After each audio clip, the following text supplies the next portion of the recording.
Bonjour à toutes et à tous. Dans une précédente vidéo, je vous ai présenté le premier D de notre vision en 4D, celui de la déclaration de nos valeurs humaines. Aux 6 valeurs de probité s'opposent malheureusement 6 atteintes majeures à la probité, qui constituent le deuxième D de notre vision, la dénonciation de l'horreur. Nos équipes de terrain sont actuellement en possession d'un tract que je vais vous lire et que vous pourrez découvrir avant une diffusion plus large. Alors, au recto figure la déclaration des crimes aux finances publiques, la DCFP.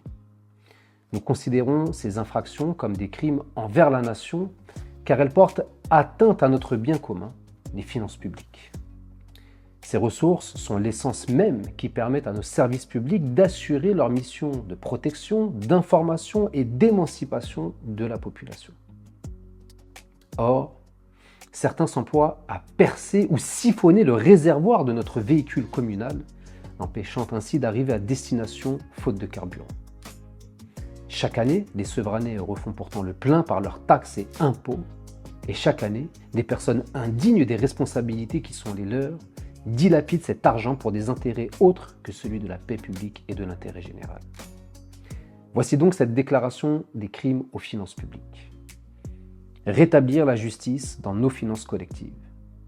Dénonciation des crimes aux finances publiques du 14 décembre 2025. Préambule.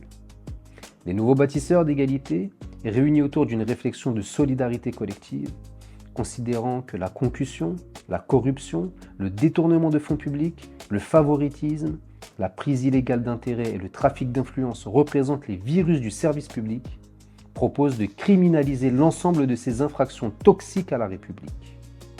Ces atteintes à la probité sur les finances publiques assassinent les moyens de solidarité de l'administration dans ses missions de protection, d'information, d'assistance et d'évolution au sein du sacré de notre nation.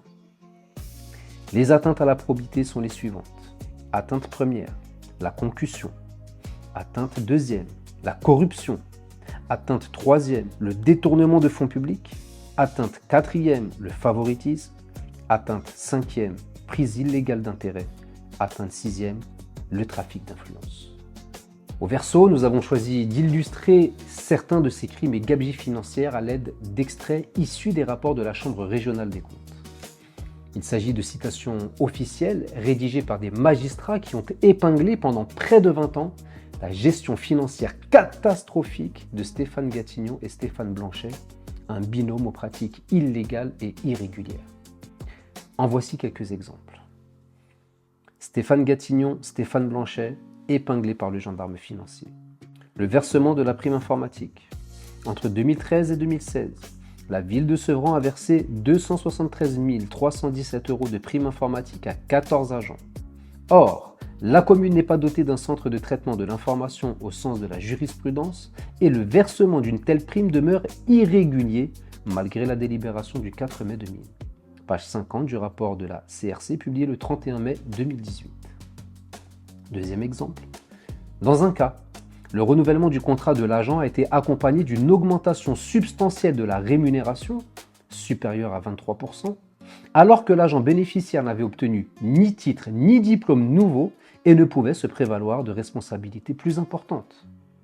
Pour 6 agents contractuels de catégorie A, la Chambre a également constaté le défaut des productions annexes au contrat, permettant au service du contrôle de légalité d'apprécier le niveau de qualification et par voie de conséquence le niveau de rémunération des agents recrutés. Page 6 du rapport de la CRC publié le 24 novembre 2006. Troisième exemple. La ville note que la Cour régionale des comptes intègre à son rapport la question de l'emprunt contracté auprès de la Caisse d'épargne en 2012. Rappelons les chiffres. Pour un montant emprunté de 27 622 365 € et 21 centimes, la ville devra payer 17 470 463 € et 18 centimes d'intérêt, soit 63,24% du montant emprunté. Aujourd'hui, elle a déjà remboursé 6 888 368 € d'intérêt. Courrier de Stéphane Blanchet en réponse au rapport définitif de la CRC publié le 31 mai 2018. Quatrième exemple. Par conséquent, ce marché a été reconduit irrégulièrement pendant 2 ans, le maire outrepassant sa compétence en procédant à ces 2 reconductions non prévues par les délibérations du conseil municipal autorisant la signature du marché initial. Il a, en outre, porté atteinte au principe de liberté d'accès au marché public et a manqué à ses obligations de transparence et au principe d'égalité des candidats prescrits par les articles 1er et 5 du Code des marchés publics. Page 70 du rapport de la CRC publié le 8 mars 2012. Dernier exemple, la situation financière de la commune de Sevran s'est détériorée au cours de la période 2013 à 2016 et elle est devenue préoccupante. La forme des rapports sur les orientations budgétaires a été très inégale entre 2013 et 2017 et le contenu souvent insuffisant. Celui de 2015, malgré l'introduction d'un tableau sur les encours de dette, est réduit au minimum et ne permet, ni dans sa forme ni sur le fond, d'informer parfaitement les élus de la situation budgétaire et financière de la commune. La capacité de désendettement de la ville s'est dégradée en passant de 11,1 ans à 22,7 ans sous l'effet cumulé de la hausse de l'encours de dette, mais également de la baisse de la capacité d'autofinancement, la CAF, dépassant ainsi depuis 2014 le seuil critique de 15 années. Pages 5, 12 et 36 du rapport de la CRC publié le 31 mai 2018. Vous comprenez désormais pourquoi nous parlons d'horreur à la lecture de ces lignes. Alors nombreux sont ceux qui nous ont demandé un accès à des informations plus complètes. Vous pourrez bientôt découvrir un livret que nos équipes ont préparé après avoir compilé les passages les plus graves de plusieurs centaines de pages de rapports. Une vidéo didactique vous sera également proposée afin que vous puissiez consulter vous-même ces documents sur le site de la Chambre régionale des comptes. Toutes ces informations sont donc vérifiables et vérifiées. Et à ceux qui félicitent M. Blanchet pour avoir réduit la dette de la ville, je réponds 3 choses. Premièrement, ce n'est pas parce que la dette a diminué qu'il n'y a pas eu atteinte à la probité. Ses propres aveux en témoignent.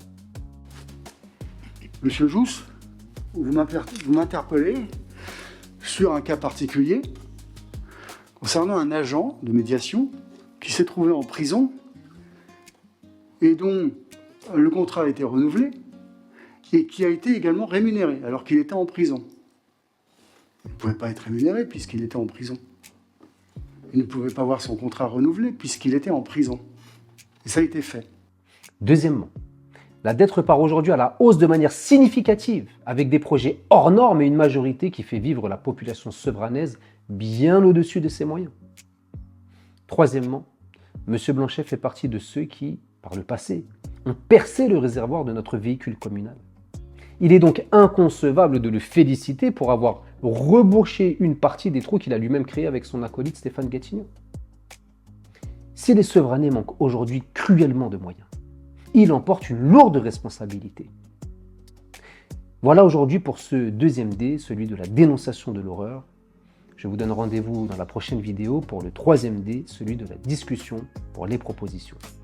À très vite.